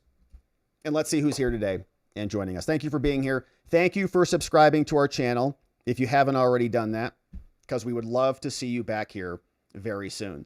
Oh, it's Monday. Is there football now? Monday Night Football. It's funny. I was talking to Viva about football, and we both know nothing about it. He's like, so, what's this stadium for? I'm like, oh, it's for, the Arizona Cardinals. He's like, is that, your football team? I'm like, yeah. And he's like, okay. Did you ever go to the games? No. Yeah. Nobody, we had nothing to talk about because we don't know football. So anyways, I guess that's the night. BH Williams, what's up, BH? Hey, been watching X, which is harmful for the soul. There are some real psychotics on there. Calling Charlie trash, a Canadian, go figure. Saying Trump turned the service into politics. I went through the transcript and very little of it was politics. Almost all of it was on point and about Charlie. Even the parts that weren't, they were connected. So they made sense. I just don't understand the brain damage suffered by these leftists. Well, they're just miserable. And what they see, if I were them, I'd be freaked out too, man. If I were a deranged leftist, I'd probably be going in derangement overdrive, right now. It's like you're seeing all over the place because they're probably freaked. Like, man, our whole ideology is crumbling. And even remember the guy who was asking Charlie Kirk that question, and the final question about the trans, and he had the trans flags and the, all the flags. And I think he had an American flag too. But we listened to him, and he was kind of like total cognitive dissonance, brain fried, disconnecting, trying to process what happened. So he took, I think, hopefully is on the right path out of that disgusting death cult and onto something better. But there's another branch that's going the other direction. And it's just like when you're cornered, you strike back, and they're going, oh my gosh. There's like millions of Americans rising up who love America, love Jesus. This is not good for them. So they're just attacking. But it is pretty monstrous. And to be honest with you, I'm glad they're revealing themselves. I think it's very off-putting. If you're a person, even if you're not a conservative, if you're a person of decent moral character, and you see that stuff, and you're not political at all, you start to go, oof, those are Democrats? That's rough. Hey, B.H. Williams, does anyone know of another MAGA martyr? I know of two, Charlie and Corey Comparator, the fireman who was shot in Butler. Can anyone think of any others? Man, off the top of my head, no, but maybe the chat will throw some in. Hey, Uncivil Law. Oh man, Uncivil Law is here right next door on YouTube and elsewhere. You can go give his channel a subscribe. And he says, hello, I'm still recovering from the coof. I hope all of you are doing okay. We are, Uncivil. I'm sorry you got the vid, man. That stinks. I hope you're doing okay. That's the real question. Hopefully you're bouncing back and back to live streaming in no time. Good to see you, Uncivil. Thanks for saying what's up. Dennis Madera, what's up, Dennis? What an example of true discipleship Erica demonstrated by forgiving her husband's killer. I know, Dennis. I know. She said that. I'm like, wow, that's amazing. Because I'm not really feeling a lot of forgiveness right now. But I should read the Bible more, so I can be more like Erica. Thank you, Dennis Madera, for the dono. I know, it's like powerful. Like, man, that's pretty good. Hey, Sev Russ. What's up, Sev Russ? Yeehaw. 2 babies in this blessed house. Texas in the house. What's up, Sev Russ? Good to see you, man. Thank you for being here. 18 months as a membo. 2 full babies. And oh, they're beautiful. Thank you, Sev Russ. What's up, Natalie Ray? Says, we just got hit by lightning. Oh, my goodness. That's what it did? Sounded like a bomb went off, shook the whole house, flipped the breakers in the house panel and the garage shed panel. Crazy stuff. Yeah, look at those photos, man. The lightning blew those bricks apart. Wow. Yeah, that's pretty wow. We get some big lightning around here. We had one the other day. It was like, felt like it almost hit us, It was right out there. It was far away, but you know how it is. Even if it's close, it's like, boom. So yeah, awesome. Well, gonna have to get somebody to come repair that, I suppose. Thank you, Mother Nature. What's up, Severus? Bringing in 5 membos. Thank you, Severus. Look who's coming in. Go Ho Shane is here. Bino Leon, Twin Turtle, 2004. Shane Souza, De La Yuma, 305 in the house. All brought in courtesy of Sev Russ, who also has 2 babies now. Sua Sponte. Hey, just got home from the Memorial Weekend. Heartbreaking yet uplifting. I'm glad you were there, Sua Sponte. Up at 4 a.m. at the venue by 6. Stood in line for hours, but worth it. Met incredible people and cried more than ever. The tribute to Charlie was beautiful, powerful, and unforgettable. Honored and humbled to have been there.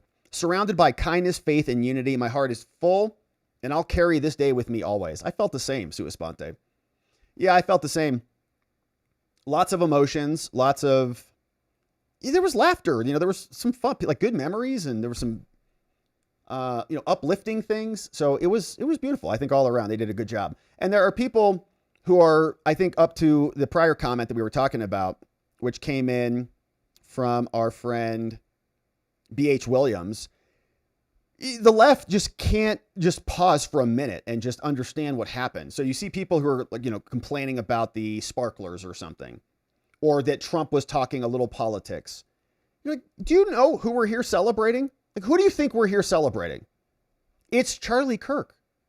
This would have been everything that he wanted. What would you rather do?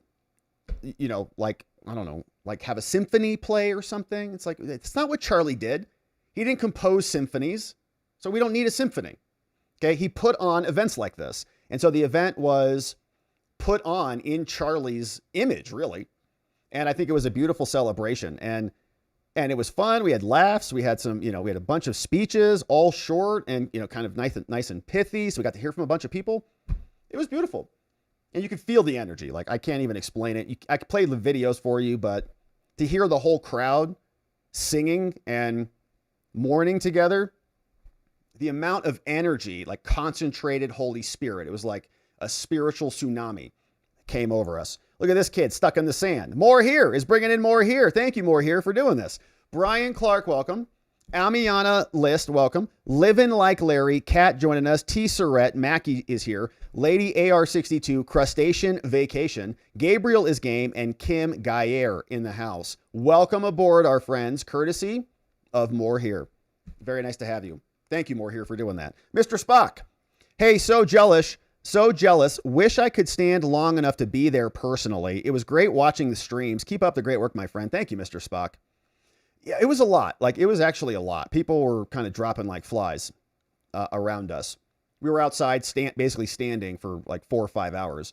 And in the crowd, it was hot. You had to bring your water. It was hot. You're kind of packed in there. There's not much wind. And so people just kind of started dropping, medic. Medics run over there. Medics start running over here. So, yeah, it was a process, but we're glad we did it. And Mr. Spock, we were there on your behalf in spirit. So thanks for enabling us to do that. Thanks for being here. Thanks for being a membo. Thanks for the nice dono. James Michael, thank you, James. Says outstanding work. Keep it up. Thank you, James. Well, I appreciate that. That's very nice of you to say that. And thanks for being number one in the chat. You took it away from Mr. Spock. Duking it out. Thank you both. Appreciate you. Thank you, James Michael. Appreciate you. Off-label podcast.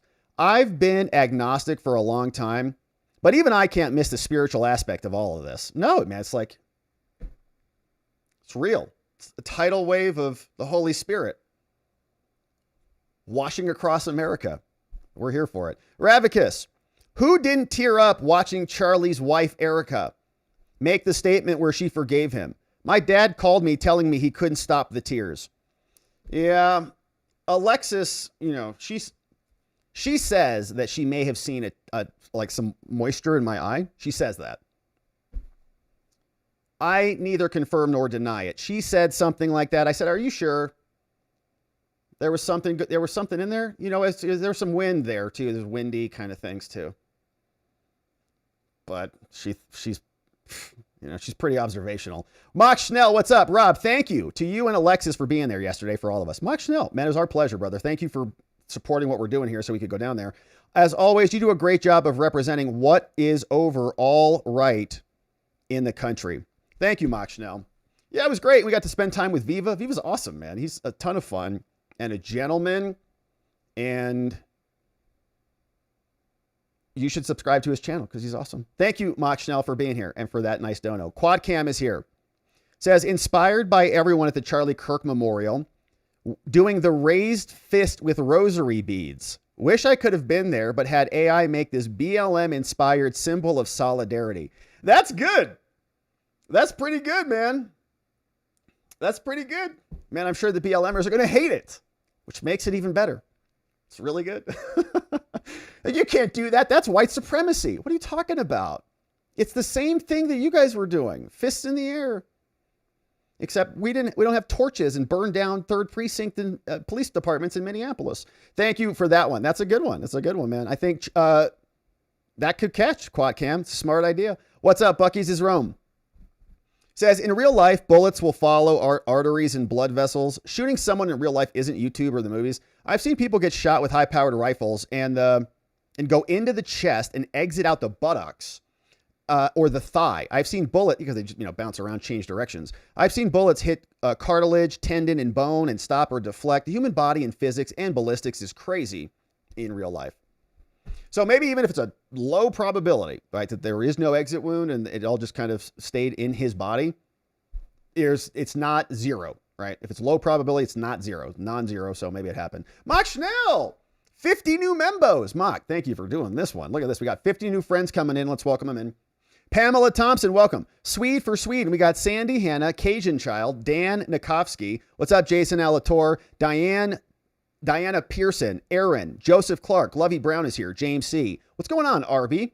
Michael W., Karina Jones, RB again. Wow. Michael W., Karina Jones, Charlie, Cameron B., T-Ree, what's up, Purple Drank? Troy Martin, Mr. Powers, Sean Simmers, Decline Management Trademark, Victoria Campbell, Clint Does Improv, that sounds fun, Tracy M., Anthony, Billy Lilly, Patricia Storm, Fragile Thinking, what's up, Laura Chamberlain? We got John in Iowa, Jules is here, Nathan C., Hal Lives, S2 Cuts, Steve Johnson, Compiled Tech, what's up, Golden Age? Number 6, deal with it. David Phillips, Mike Hall, A1, Uncommon Sense, Augusto Pinochet is here. Mike Chaput. What's up, Tammy? Linda G. We got Jeremy Fort, Mark Stoney, NCAP, and See Me Gifted Membos, courtesy of Mock Schnell in the house. Thank you, Mock Schnell. And welcome aboard 50 new Membo friends. We're going to have an after party. We're going to debrief and continue on the conversation in just a few minutes. Hopefully we see you there. Doan, Erica's forgiveness not only freed herself and Tyler, she freed us all through Christ's personal testimony and example. Yeah, no, I understand that totally. And I I think in her position, that makes a lot of sense, right? Because she's all consumed by this. And so you could easily let this consume everything that you have and just take you out. So I understand that. But that being said, like there still needs to be, enforcers out there that enforce justice. And so forgiveness and justice, I think, are compatible, and we want both of those, right? So, and she doesn't need to lead the charge on that, but others will, and we'll be there. What's up? One old guy's opinion, because we don't want this to happen again, and we can forgive after justice. What's up? One old guy's opinion says, the world is realizing all the Antifa sit-ins, the pew-pew school guests, and the unalivers for the last decade. The main perpetrators are the weak-minded, Jedi mind-tricked, neo-Democrat, socialist proselytes. Dang. There's a heck of a message there, one old guy. Yeah, that's accurate. And the brainwashing has been on at scale over the last decade. It's been wild to watch. Serrano Gordias. I mean, people were locking themselves in, and we were convincing ourselves to do that. It was insane. Serrano Gordias. YouTube won't let me super chat. We got it right here, baby. Thank you for sending it, Serrano. Alex J has detailed info from the surgeon. Really? That's interesting. Yeah. So we'll have to see what he says. Shout out to Alex Jones. Thank you, Serrano, for that. I saw a clip of him too. I think he's also skeptical about the lack of an exit wound. He said he shot, and I've never, I'm not a hunter, but he shot through a hog, and he said that it comes out the back. Like if you shoot the hog in the head, it comes out the back, right, of the hog, like 2-3 feet. It goes out. Okay, so it's a big round. This old guy, I've hunted for many years with a 30-06, says this old guy, and I'm completely gobsmacked at the fact that this bullet wasn't located many feet behind where Charlie was sitting. I don't know how it can be explained, except it was a miracle that kept more people from dying that day. And miracles happen. It's like they do. Like they really do. So there may not be some other alternative explanation for it. Maybe it doesn't have a vest or whatever. Yeah, Dennis Madera says bulletproof vests do not have nipples, FYI. What if it was, what if they made it like a stealth one? Are there no plate carriers that make it look like it's real? And also give you a 6-pack too or something? Yeah, I think I've seen multiple pictures with the nipples. I think the only response is, I also watched a video from another guy at Freedom Tactical or something. Some YouTube channel is awesome. And he showed up, he put up a little, a breastplate that he cut out of cardboard. You guys may have seen this video. And it's small. It's so your nipples would be protruding on either side, but you also would probably see the outline of that plate if you can see the nipple, right? It's super tight, so you could probably see something, and it's hard to see anything. So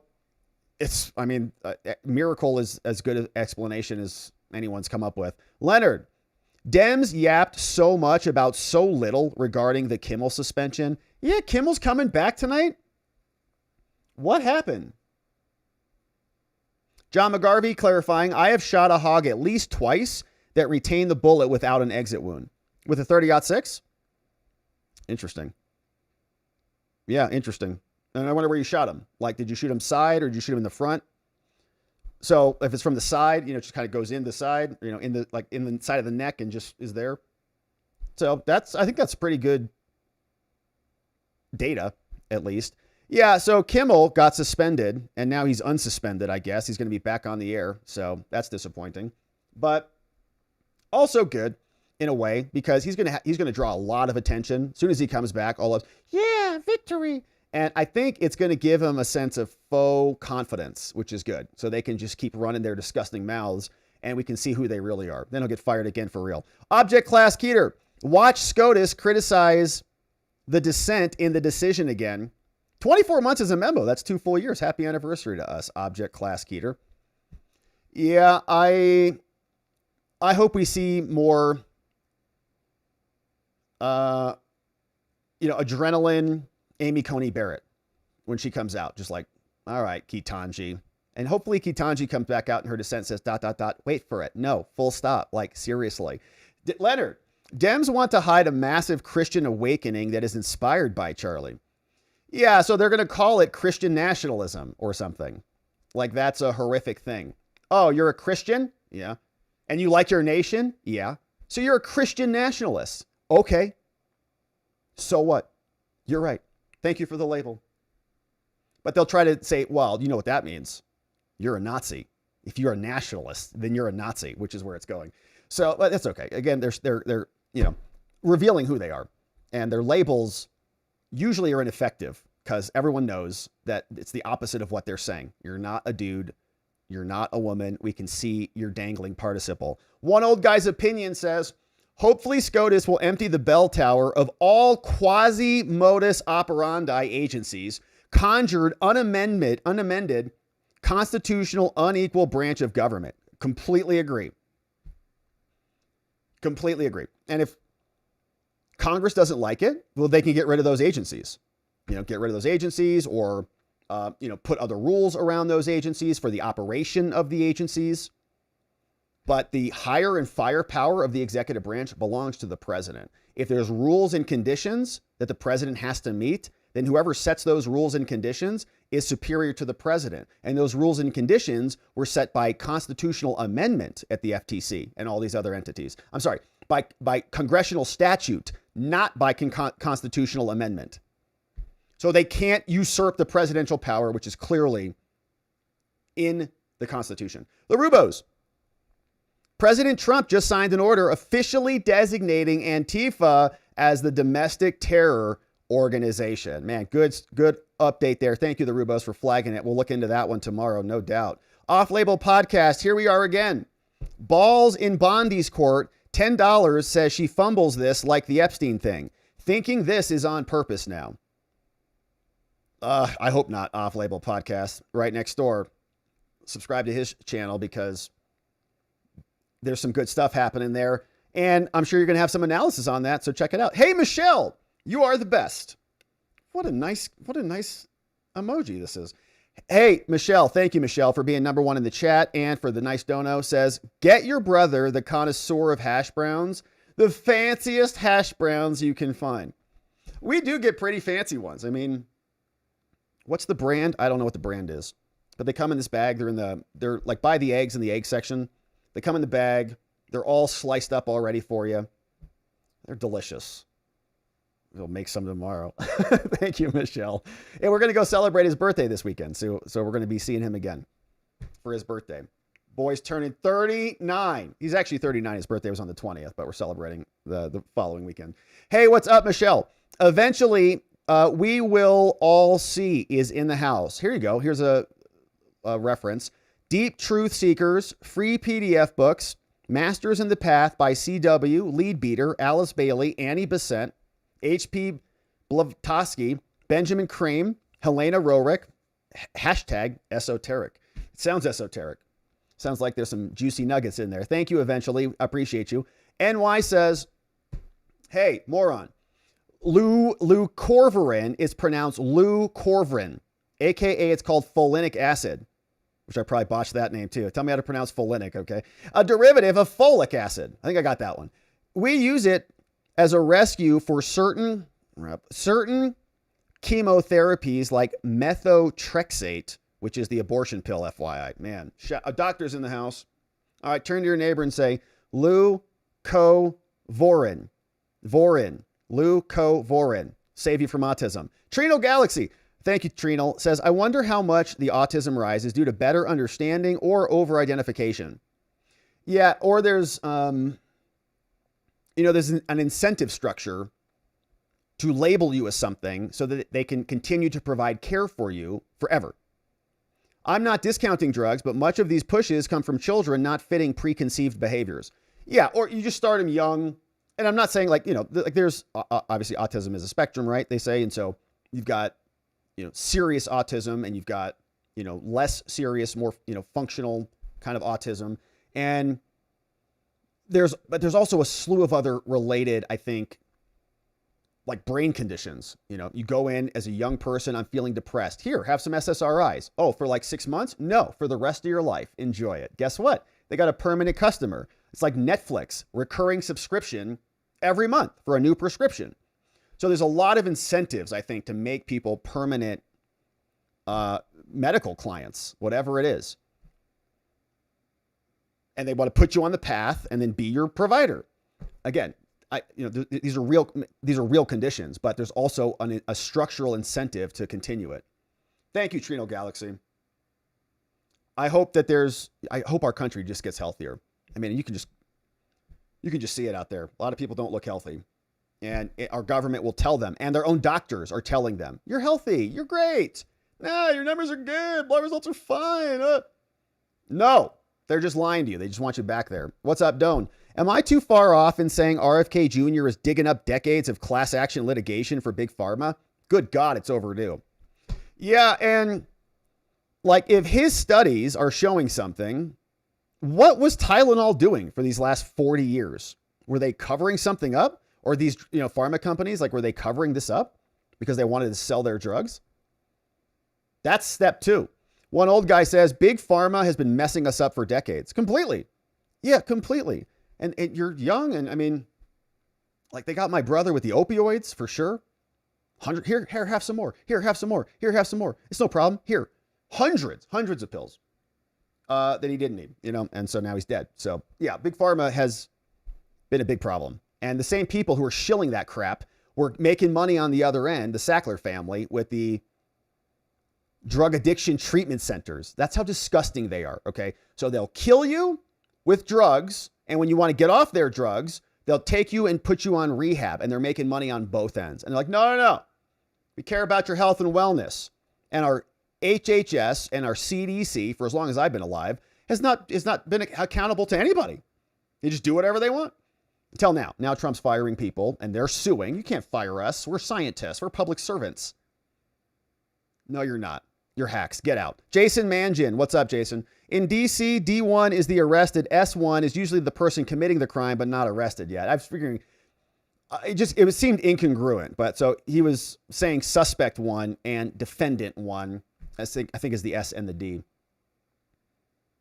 But it's exactly right, I believe. Thank you, Jason. Appreciate the dono, my man. Thank you for the clarity. We got Stefan Bonev. What's up, Stefan? What is this come? BGN? Is that Belgian? How about a small chat with me on Elon Gaming? Me, Shadow Observer 98. I have something to show you and some questions. Please? Are you asking to hang out with Elon Musk? We support that. I think Elon's awesome. And Stefan, if you need something from me, you can just send me an email and I will see what I can do to help. I don't do much gaming and Elon's pretty busy, but we'll see what we can work out. Thank you for the nice dono. I appreciate you being here. Hey, what's up? J-Man says, baby watcher, 20 weeks, healthy and strong, due February 2nd. Yeah, baby. J-Man, you're pregnant? Or the woman you're with, J-Man, is pregnant? Baby watcher, 20 weeks, healthy and strong, due February 2nd. Man, we can't wait to meet the newest baby, a real baby in the house. Looking forward to it. Thank you for that one, J-Man. And congrats. Jacob Hawley, what's up? I'm a progressive like Teddy Roosevelt, yeah, who would be thrown out of the Democratic Party. The reaction to Kirk's death was disgusting. I'm not voting Democrat down ballot anymore until they return to being pro-America and pro-Constitution. Sad for them. Not a Democrat anymore. Jacob Hawley, man, welcome aboard. Thank you for leaving that party. And just, for freeing yourself from that. It was disgusting what we saw from them. And I don't know that they're ever going to be pro-America or pro-Constitution. The Constitution is an impediment to their total control and to them building the society that they want to build, which is not American at all. And why would they be pro-America if many of their constituencies are illegal aliens and they have to cobble together a constituency that is serving un-American interests in order to secure their victories? So I don't have any hope for them, and I don't think that they do either. I think that they'll probably try to, get some energy with AOC or something like that, which might be a real threat. But at the moment, I'm not seeing anybody on their side who's rising to the occasion, rising above the fray, taking the high ground on this issue, who's going to be capable of consolidating their party. And you have like the basic functional questions. Like, are they going to ever like nominate a white guy? Like, why would they do that? Like a white male? So is that like not going to ever happen? So they they have so many people that they have to play to that no matter what you do, you're kind of screwed. Because somebody, you elected a white guy, then all the minorities are upset. You put in a black woman, then the Hispanics are upset. You have a Hispanic person, then the African Americans are upset about that. Gays are wondering, why not Pete Booty? Where's Pete Booty? So then they're upset. That's the problem. You got to stand on principles that apply to everybody, not promise everybody everything they want and then cobble together a constituency, which is why I feel optimistic about it. We're united, right? And we can trace our principles back to the Constitution, back to our natural rights, as we heard yesterday, back to Jesus Christ and the teachings. Whereas they are just changing with the winds, and you can't have a consistent community built without values. Tony Hay Munkets, what's up? 29 months as a member. Thank you, Tony Hay. Appreciate you being here. That's, how many babies is that? Gonna need a spreadsheet. Thank you, Tony Hay. What's up, BH Williams? My saving grace was that I suffered from eye allergies long before it started. So my eyes were already puffy and watery. Kind of hid the evidence. That's good. Yeah, that's good. Yeah. It's allergies, My allergies are acting up. Chat with me. Rob, it was windy. Windy? I'm doubting the wind, but I'm thinking there may be some hot air in your chair today. It actually was windy. We actually were sitting like under a vent, so it actually was I'm like, no, it was like the air conditioning. But we were inside and the roof was closed. So Alexa, she's like, I think I saw something in your eyeball. What? You sure? I don't think so. Where was it? No. Chat with me. Thank you. Yeah. Hey, Michelle, I feel Eric wanted to say, I forgive you because you aren't worth my hate and you aren't worth going to hell over. Yeah, that's a good rephrase. I think that's basically what she was saying. And she said something very similar in the New York Times article where she said that she doesn't want to meet Jesus and Jesus to say eye for an eye, when she gets there. Villa Plot shared one from Sinclair. Sinclair says, beginning Tuesday, we're going to be preempting Jimmy Kimmel Live. Good stuff, man. All right, so we'll get into that tomorrow. Thank you. Sharpie Guy says, I worked yesterday and was so uplifted with the memorial playing in the background. Rob, it was juice for my energy, but especially my soul. Invigorating hugely and made me more Christian than I've ever been before. You're not alone on that, dude. Those passages hit different in this context, I'll tell you. Here I am, Lord, send me. It's like, oh my gosh. I so hope that the rest of the Christian world catches wildfire-ish and ignites others to be curious and come back to church. Rob, what do you think others who watched will follow suit? Love y'all watchers. I think so, man. As I said at the start, I've never heard so many politicians in one setting or ever say the name Jesus Christ, which they did unequivocally with pride. Nice to hear from our government officials because we don't hear that ever.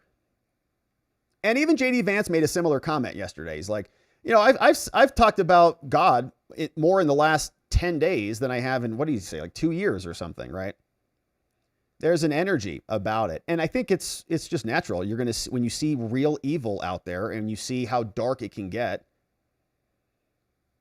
there's a yearning for a stronger spiritual connection. And when you seek it out and you practice that, it develops. And so we're doing that every day. It's like, oh man, just pausing, thinking about life, thinking about Charlie, thinking about the demons that we're seeing on the other side, screaming about this stuff, endorsing murder, justifying it. Charlie Kirk shouldn't have been killed, but, yeah, just leave that part out, psychos. Former LEO says, look, I've hunted for many years with many different caliber rifles, including the 30-06. Having zero information, I can only rely on my life experiences, including being an LEO. Based on what I know, or what I think I know, with a bullet fired from above, it would take a downward trajectory unless altered by body structure. My assumption was and is that the expended round will be located in the chest. Since this was a hunting rifle, I can only assume that it had expansion-type bullets and not full metal jacket. Yeah, I don't know, former. Good comment, man. Former LEO. I don't know. And we're going to see if the family releases the autopsy or any records, but you know, people want to know the truth. People want clarity on it. And we should get it. What's up, Bodie? I absolutely hate the gaslighting going on about left-wing violence. What side does the swatting on right-wing people? What side harasses right-wing speakers? Andy No got beat up by the left. The media is covering for the left, and it's disgusting. Yeah, and they don't even care about Charlie. It's been wild to see. Like, imagine if Charlie was, we saw it with George Floyd, the crackhead who died of drugs and heart failure. Everywhere. Hagiography. He was like a saint. Media. Every day. Charlie gets shot. Next day, they talk about Jimmy Kimmel. They're disgusting people, and they deserve our ridicule and scorn. Linda Walling, what's up? Thank you, Linda. Hey, you back. Thank you for that, Linda. Appreciate you. Natalie Ray says, Fetterman for Prez. Fetterman for Prez. He's the most sane of all the Democrats, but we still don't want him as president. Spud says, what's up? Rob, when are going to sit with Rich and Simple Davey on Off-Label Podcast? Got to obliterate the algorithm. It's a good question, Spuds. It's a good question. We love to obliterate the algorithm. Thank you for the suggestion. Deluxe Knight says, I blame my wife's perfume. Allergic reaction to her beauty products. Oh, yeah, that's what it was. It was her perfume. It's chemicals in the eyes. That's all it was. Says, yeah, that's why I was sniffing and dabbing my eyes too. Yeah, no, that's a great, yeah. Thank you, Deluxe Knight, for your support. We're very tough men, obviously. Hey, Jerry Oxier, what's up, Jerry? Thank you for the dono and the wink. Very nice of you. Dono and the wink. Good to have you. And okay, so send me a message. Yeah, Stefan Bonev, did you send me a message on X? I want to chat on X because saying it is blocked. Name Shadow Observer 98. I have something shared private. All right, cool. Well, I'll check my messages when we're done here, and we'll see if you're over there. So shoot me a message on X so I can see your username and all that. I probably am not following you, so it might show up in my filtered, but I'll look there. All right, so thank you, Stefan. Thank you for the dono. And where are you from? Is that Belgium? What's BGN?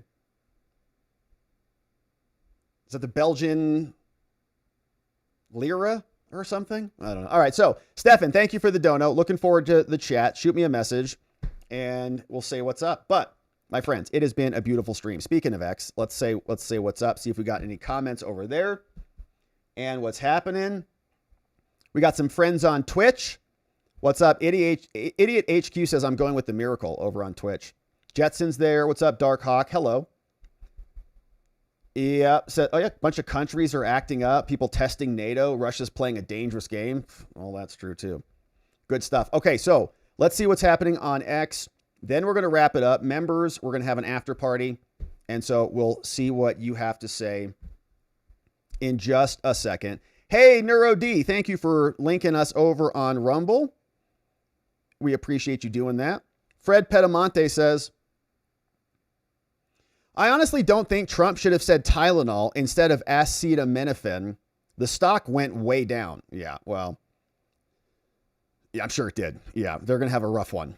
Satellite Boy, the verse he cited at the end of his last interview was prophetic. Romans 8:28, saying Charlie was happy. That's one of the reasons they hate him.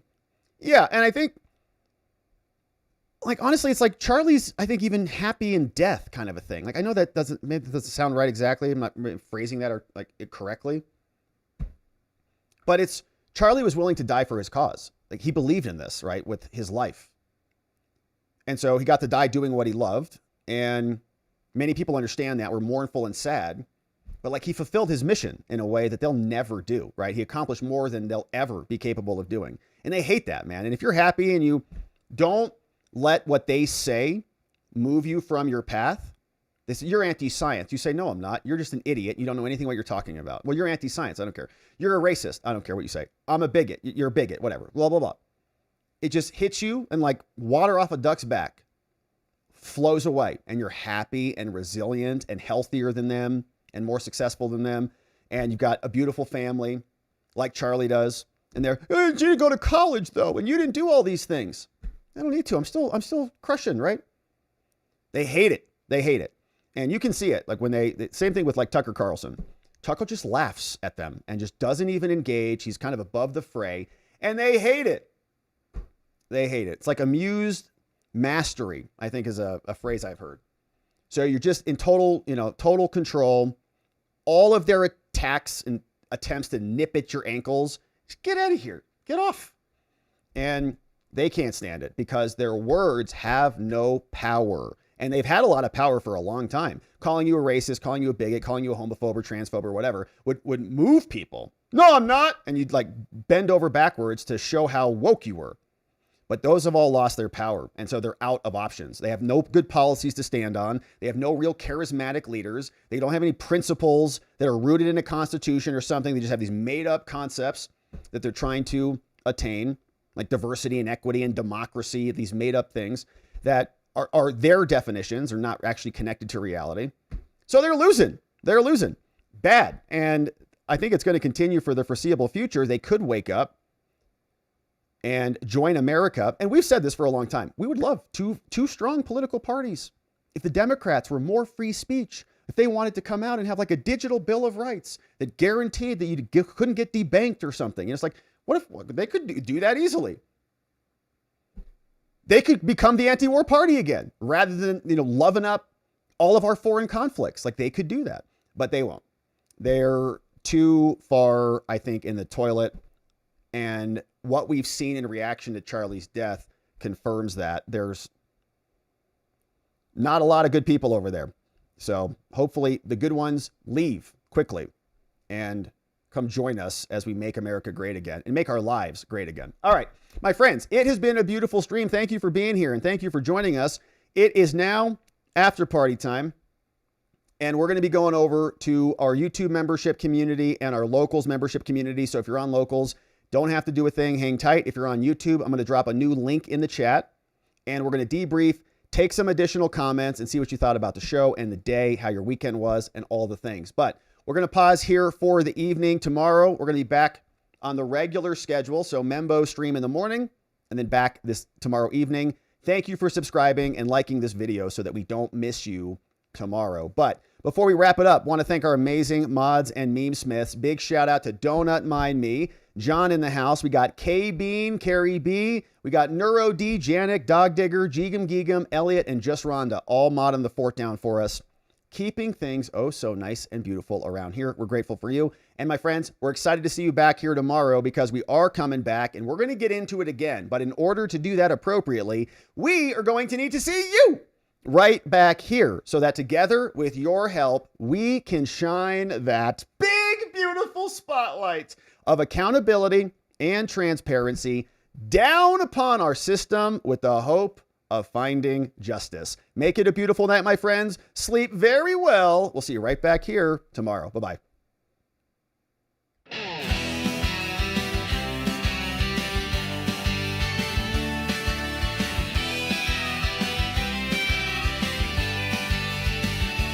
Thanks for watching, my beautiful friends. Now it's that time where the stream must end. You brought the heat with every chatting line. Together we expose corruption.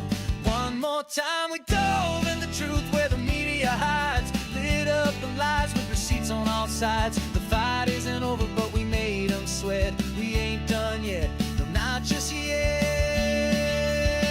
Because together we are watching the watchers, truth on our side. Watching the watchers.